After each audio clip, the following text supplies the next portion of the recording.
Hello, hello, hello, hello, and welcome back to Whisper with me, ASMR. Welcome back to the channel, guys. You're so very welcome, as per usual.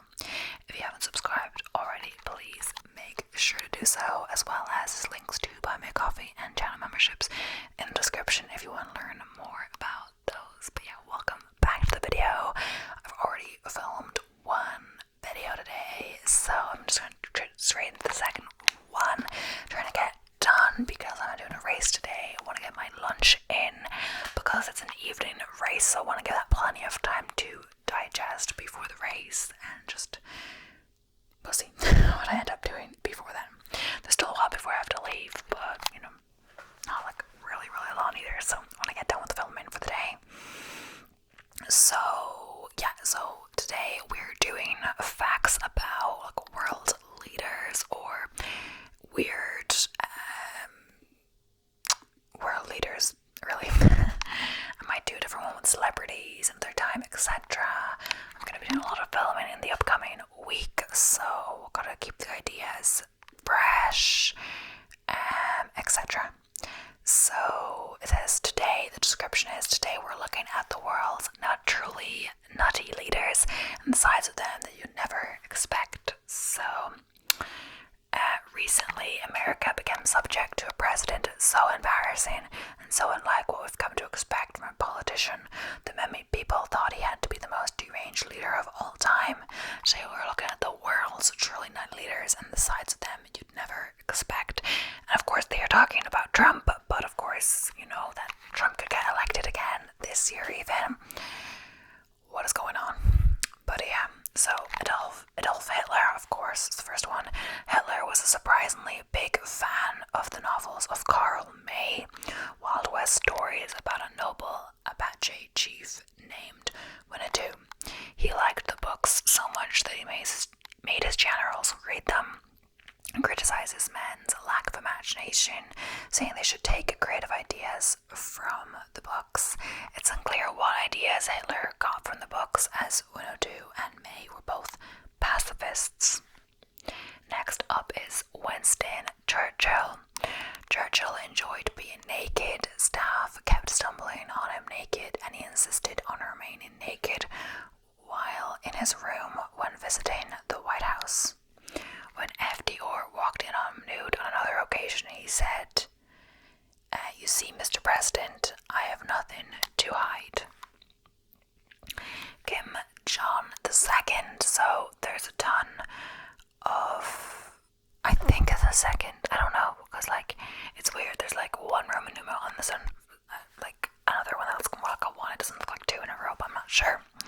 There's a ton of weird stuff to talk about with Kim Jong. I'm gonna say the second, but here's just one fact. He loved Michael Jordan's so much that he owned VHS copies of every single of Jordan's games with the Bulls. When the US gifted him an autographed ball, he built a new public museum to display it. Also, he invented his own version of basketball, where you lose points for missing free throws. George IV. George IV of England asked every woman he slept with to give him a lock of hair. He posted them into a scrapbook, and after he died, people discovered that his collection held trophies from 7,000 lovers. Like, what? Anna the First. So this empress of Russia made a prince. She disliked to dress as a clown and marry an ugly maid of hers. Then Anna built them a palace of ice and made the caged couple spend their wedding night in it, telling them only sex could keep them warm. They nearly died, but a guard snuck them extra close. Okay. Henry VIII. So, Henry VIII liked showing off his calves and other body parts as well. He took to wearing leggings rather than bulky robes so he could show off a large codpiece, and trousers have been of masculine fashion choice ever since. Joseph Stalin. In his spare time, Stalin liked to sketch men, naked sketches of men that didn't necessarily make him gay, say psychologists. Consulted over the question, but yeah, he liked drawing naked men and then leaving comments on the men beneath the sketches. Sabah Murat Niyazov, this president of Turkmenistan, was so self-absorbed that he created a new calendar based on himself. He named the days of the week and the months of the year after himself and his mother. Justin the second of Byzantine used to hear voices in his head. Today we'd have a formal diagnosis and treatment for this, but in the 6th century all the court could think to do was to play loud organ music to drown the voices out so Justin wouldn't bite people. Boris Yeltsin. When Yeltsin ran for re-election in Russia in 1996, he realized a lot of the city dwellers who supported him were going to skip voting and go on vacation. So he got a TV station to air special episodes of a popular soap opera on election day. Not wanting to miss them, people stayed in town, and to kill time before the show came on air, they voted for Yeltsin. That was smart of him. Francisco Macias Nguema, the first president of Equatorial Guinea, thought he had magical powers and so banned a power plant from using lubricating oil, saying he could lubricate it using magic. The plant exploded. Nguyen Chao Kai wasn't very good at saving South Vietnam from the North Vietnamese. So when Saigon fell, he fled. He moved to California, where he worked the cash register at a liquor store. So next up is Muammar Gaddafi. So in an odd attempt at appearing humble, Gaddafi always insisted on staying in a tent when he travelled, a bulletproof tent that required its own plane. When he visited New York for a UN meeting, instead of accepting hotel accommodations, he erected this tent on Donald Trump's lawn. Okay. Enver Hoxha, to maintain Albania's identity, the Prime Minister forbade colour TV and typewriters. This was in the 1980s, more than a century after the typewriter was invented. Then he banned beards as incompatible with communism. Karl Marx was not available for comment. Saddam Hussein. So for years, Saddam Hussein liked Cheetos and sulked when he ran out of the snack. Then his guards one day offered him Doritos instead, and he swore by this superior snack food for the rest of his days, scarfing down each family-sized bag in an impressive 10 minutes. So next up is the Zhengde Emperor. So Zhu Hao became Emperor of China at 14. Apparently wanted a normal life, he constructed a fake city block on palace grounds and sometimes pretended to be a shopkeeper. He died when he fell off his boat, drunk. Queen Victoria. It's strange that the word Victorian means brutish on all matters sexual. Queen Victoria herself loved sex based on all the details, exclamation point laden diaries she kept. She also installed a mechanism so she could lock the bedroom door directly from her bed. Idi Amin. So Idi Amin assumed the title His Excellency President for Life, Field Marshal Al-Haji, Dr. Idi Amin Dada, VC DSO MC, Lord of all the beasts of the earth and fish of the seas, and conqueror of the British Empire in Africa in general and Uganda in particular. That is a very long title. He did not actually conquer the British Empire, but he said he did, laying claim on the throne of Scotland. So Yugoslavia's monarchy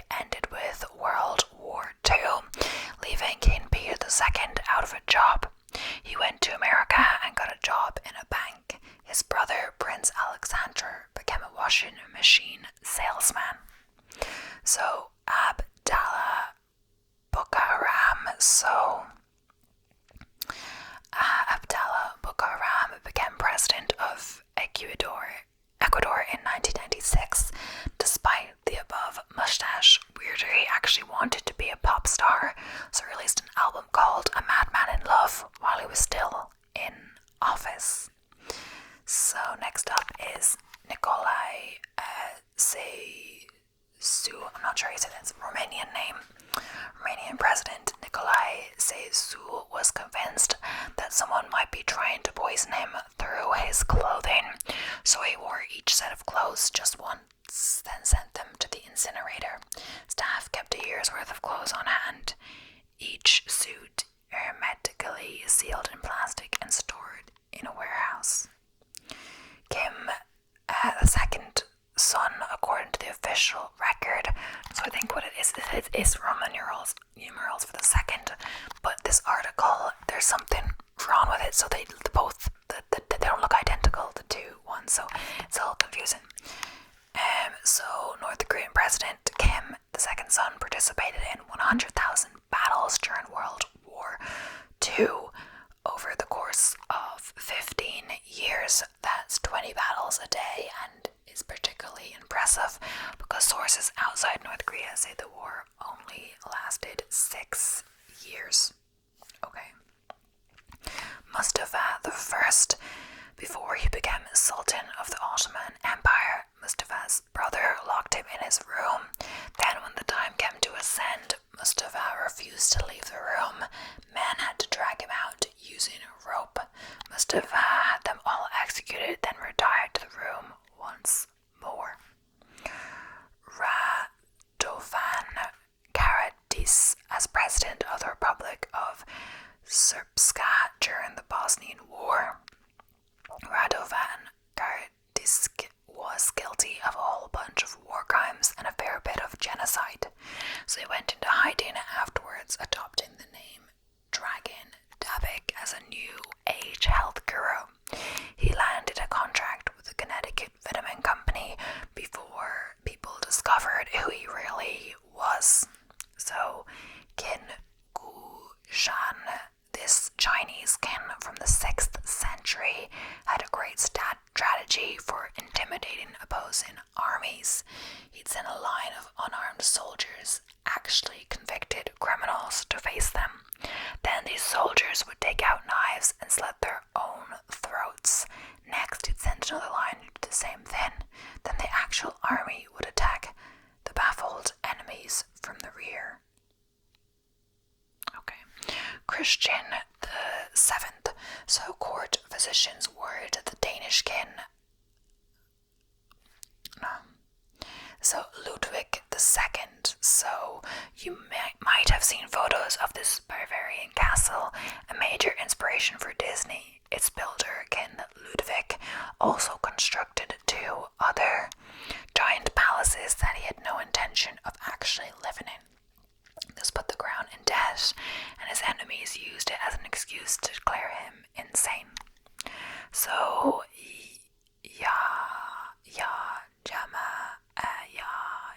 Jama was president of Gambia until 2017. He boasted a number of accolades that had not, in fact, been bestowed upon him, such as the President's Volunteer Call to Service Award from Barack Obama, and the title of Admiral of the Great Navy of the state of Nebraska. So, Charles V. Charles got the name Charles the Mad, and his various issues had him sometimes howling like a wolf and sometimes thinking he was made of glass, causing him to fear the touch of others. He also once went out with his knights to hunt down a murderer and decided to suddenly instead kill as many knights as he could. Okay, so Kirisan Yamizov was president of the Russian Republic of Kalmyka, while also being president of the World Chess Federation. He therefore made chess lessons mandatory and offered to build a giant chess set at Ground Zero in New York. He claimed that aliens abducted him and said people must learn chess, else the aliens would destroy earth. So Queen Nisiga of Nondo kept a harem of hundreds of men and regularly forced 2 of them to fight to the death, sleeping with the victor. The following day, she'd have the victor killed as well. Harsh. Genghis Khan. So the Qaramid Empire once killed the members of Goodwill caravan sent by Genghis Khan. So Genghis sent an army to destroy the entire empire, killing everyone in it, and even diverting the course of a river to wipe out Governor Inalchuk's birthplace. As the story goes, he had Inalchuk killed by pouring molten silver in his eyes and mouth. So Robert Mugabe kept sending zoo animals to other leaders, and many of them, the animals, not the leaders, died in transit. His oddest stunt was building a Noah's Ark filled with pairs of animals, including a pair of baby elephants that would definitely not survive the trip. Then again, he also ate baby elephant for his 91st birthday. Some of these are really weird. So next up is King Farouk. The last king of Egypt had a talent for pickpocketing, once stealing Winston Churchill's watch. One time he had a nightmare about a lion, so he went to Cairo Zoo and shot the lions as they lay in their cages. Jean-Bedel Bokassa. When Colonel Jean-Bedel Bokassa took over the Central African Republic, he declared himself emperor, imported 240 tons of French food, and ordered a crown with 8,000 diamonds. The ceremony cost as much as his entire country's annual GDP. Francois Hollande. So when Francois Hollande was running to become president of France in 2012, he put out an ad of him interacting with minorities to the sounds of Jay-Z and Kanye rapping the words. Actually, we're not going to repeat the lyrics here, other than to say it was quite a surprising choice for a 58-year-old man, and it actually won him the election. Okay. Ne Win, who ruled Burma in the 60s and 70s, was so superstitious that when soothsayers told him the left side was unlucky, he ordered the whole country to switch from driving on the left side to driving on the right overnight. He also bathed in dolphin blood to boost his vitality. So Fidel Castro, I think it's meant to be like an article, like a photo. I'll see if I can do it. Yeah, some of them are like on photos, but the photo wasn't loading, but now it's there. Castro was obsessed with dairy products, first trying to make better camembert than the French, then better ice cream than the Americans. Later bred a super cow, Aubrey Blanca, beat the world record for most milk produced in a day. So Mariano Melgaro became president of Bolivia by personally murdering his predecessor, Manuel Isidora Belsu. Brazilian envoys gifted him a horse, and he was so pleased with the gift that he put a map of the country on the floor, let the horse stamp on it, and gave Brazil whatever land the hoof fell on. So Nicolas Maduro, the one-time president of Mexico, Felipe Calderon, tweeted that the Venezuela football team looked like they were playing dirty, so Venezuelan President Nicolas Maduro banned him from the nation for life. Francois Duvalier, Papa Doc Francois Duvalier of Haiti, wanted to arrest Clement Babo, a politician who briefly replaced him, but when Babo couldn't be found, Duvalier seized on a superstitious rumor the man had transformed into a dog. He ordered every black dog in the country to be killed. That's insane. Emperor Tiberius, grand-uncle to Caligula, once invited a friend to visit from Rhodes. When the friend arrived, Tiberius forgot who he was, declared him a spy, and ordered him to be tortured. That's crazy.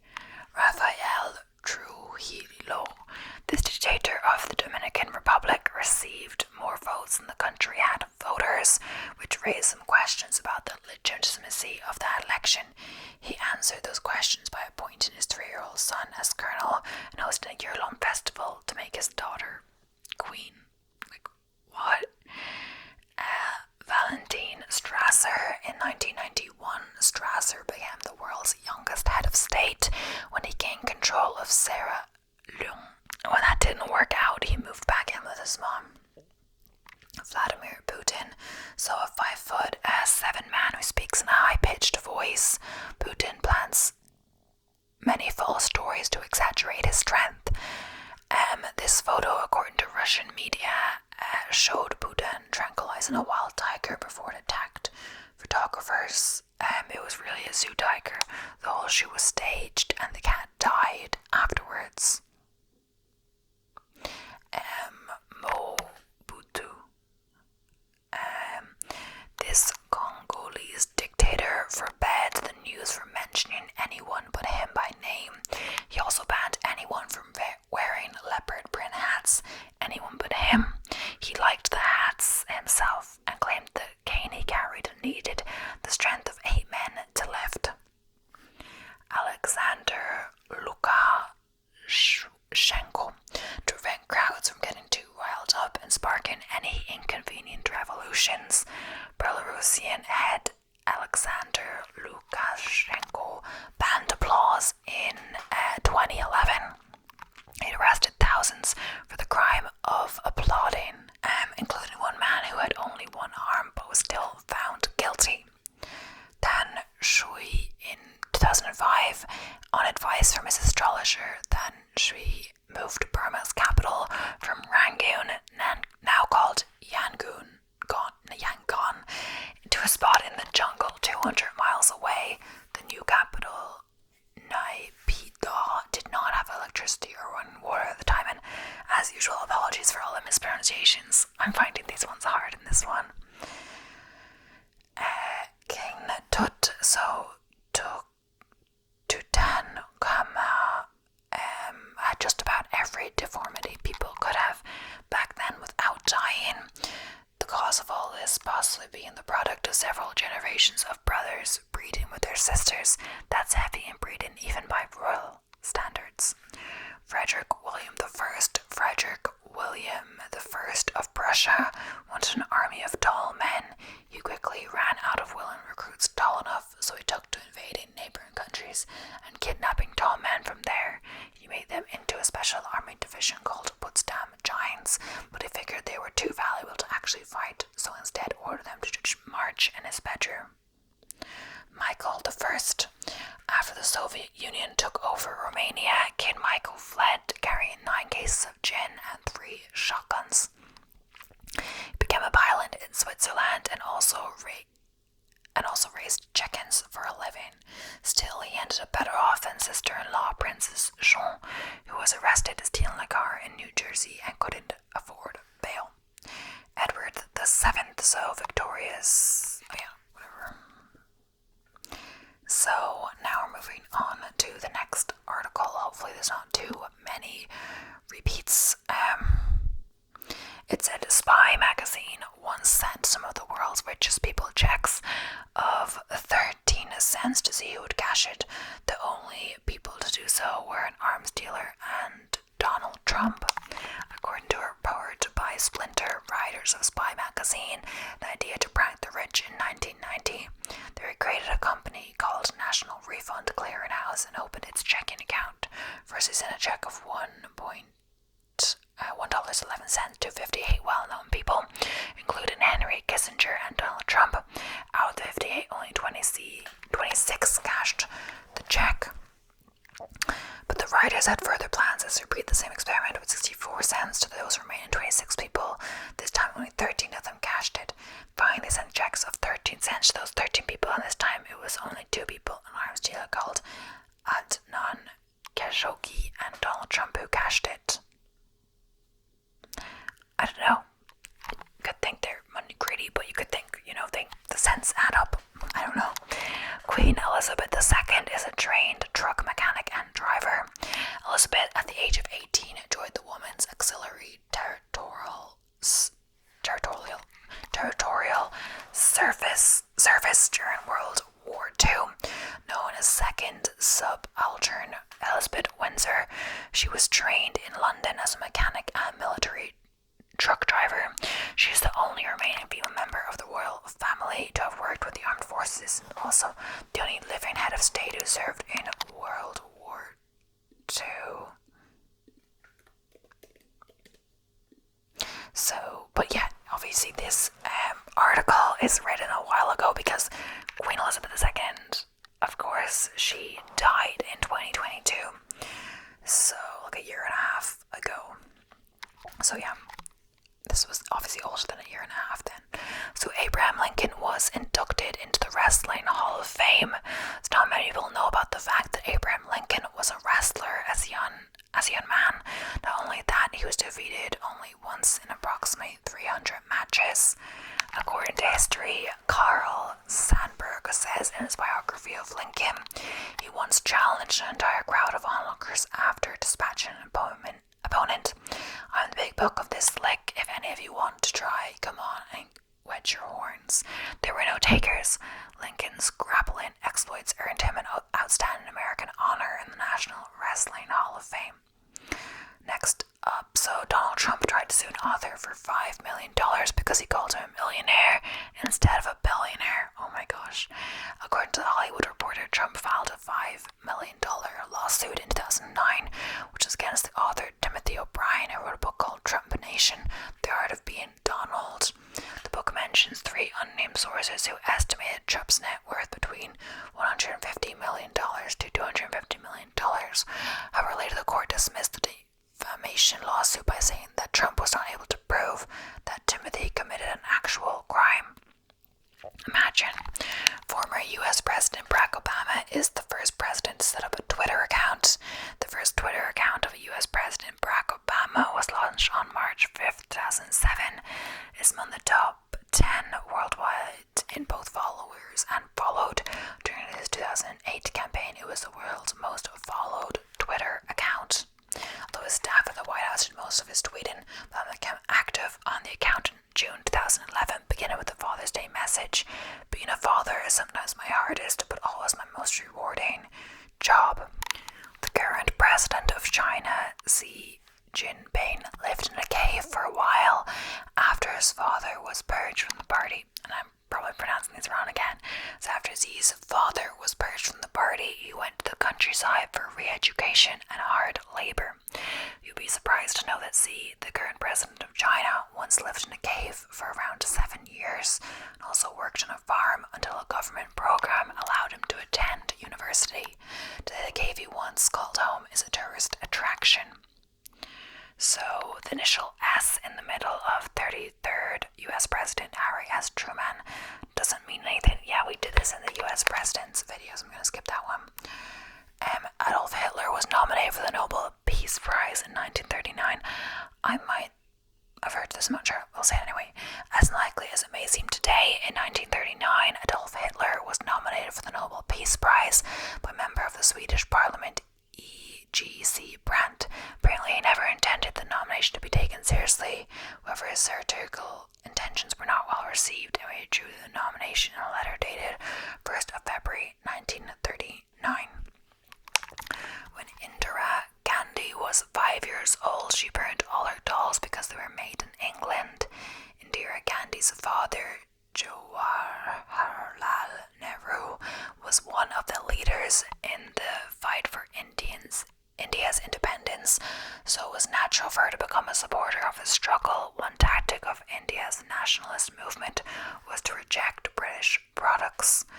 According to biography, once Indira witnessed a bonfire of foreign goods, and she also chose to burn her own beloved dolls because the toy was made in England. It was dedication and love towards the nation that made her the 3rd Prime Minister of India. Okay, so Atal Biharal Bai was the classmate of his father. 10th Prime Minister of India Atal Bihari Vajpayee and his father Krishna Bihari Vajpayee were classmates at the Law College in Kanpur's DAV College.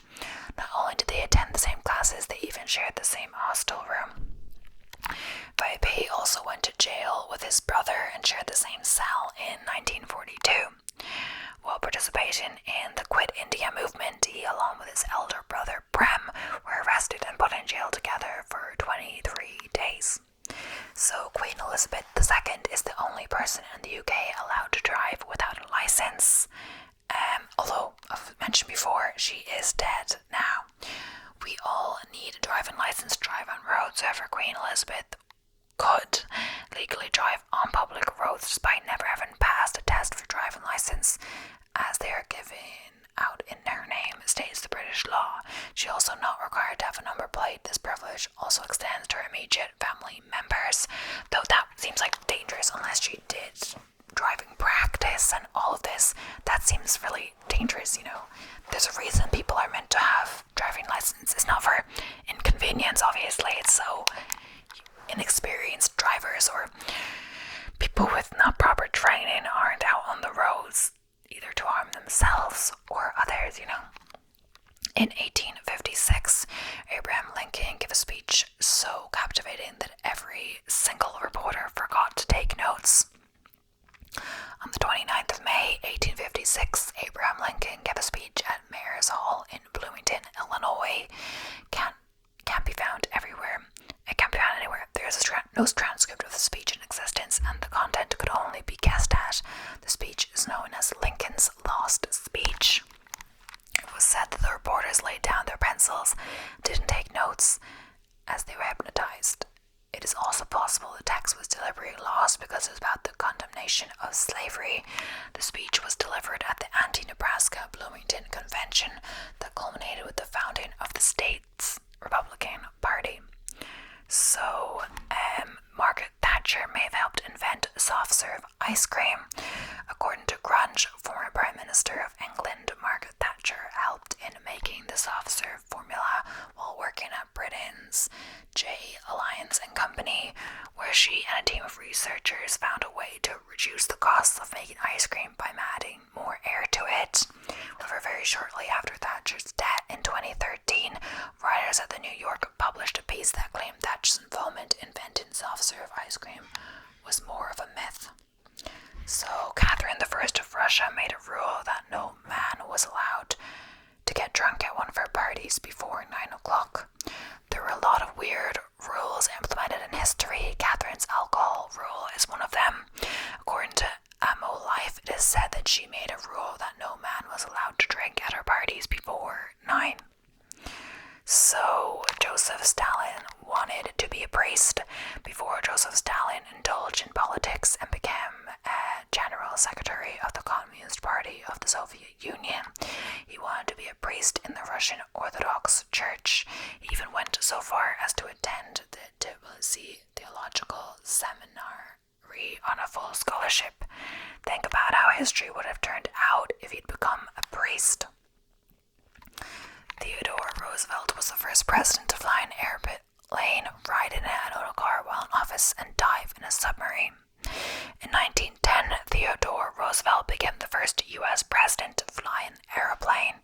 In 1943, he flew to Casablanca in North Africa for a strategy meeting with allies during World War II.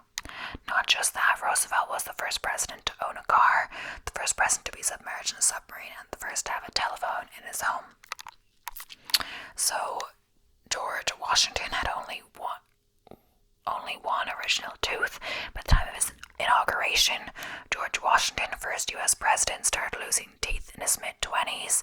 He also suffered from toothaches throughout his life. By 1789, the year he was inaugurated, he wore a set of fake teeth, despite the fact that he was just 57 years old. Theodore Roosevelt was shot during his speech, but continued speaking for another 84 minutes. On October 14th, 1912, the former president Theodore Roosevelt was given a speech in Milwaukee. He was shot by an assassin named John Schrank. The shocked crowd looked on as Roosevelt revealed his shirt, which was soaked in blood, and a stack of prepared remarks with a bullet hole in them. However, what surprised people was the fact that Roosevelt spoke for about 84 minutes before allowing his aides to take him to a hospital. The bullet had lodged itself near his ribs and would remain there for the rest of his life. That seems to be a lot of presidents. One's US presidents. I already have a video on that, so I didn't want to do too much on that. But yeah, just a few more and the video is done, and I'm grateful for that because the other video was quite long, so my voice is getting quite sore. So, first one is ex-Australian PM, Prime Minister, I guess, really knows how to chug a beer. Australian men have a reputation for being fond of beer, so it's no surprise that Bob Hawke, who was the country's prime minister from 1983 to 1991, likes his suds. What may surprise you is he actually once held a Guinness World Record for beer drinking. In 1953, Hawke chugged a yard of ale, about 2.5 imperial pints, in 11 seconds. Hawke was a student at the time, but people have never forgotten the record-breaking accomplishment. As a matter of fact, he openly states that he believes his yard of ale chug is responsible for his political success with a populace that appreciates the art of beer drinking. That's a bit of a stretch, but either way, it's dangerous, like drinking beer. Like, I mean, you could chug it all in a short amount of time, but then you could like puke it all out or whatever. So yeah, it's not good to do that. The president of Madagascar knew how to spin some tunes. When Andry Rajoelina seized the presidency of Madagascar in 2009, at the age of 34, he was the youngest person ever to serve as an African president. He was also widely criticized, but then again, the guy he deposed wasn't too popular either. An established entrepreneur, the young man Christmas and first ambition, taking him from mayor to president in just 2 years. Strangely, it all started behind turntables. As a teenager, he began working as a DJ.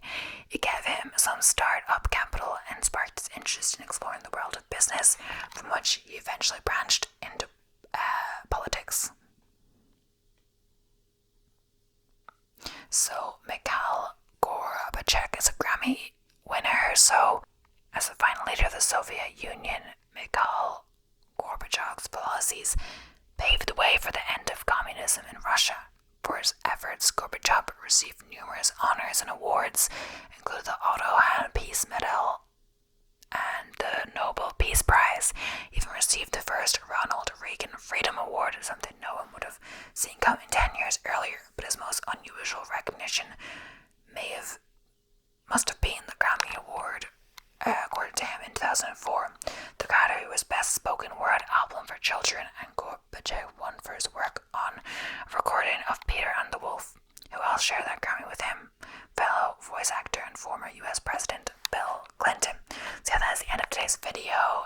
Thank you so much for watching. If you haven't subscribed, please make sure to do so. I hope you enjoy, and I'll be seeing you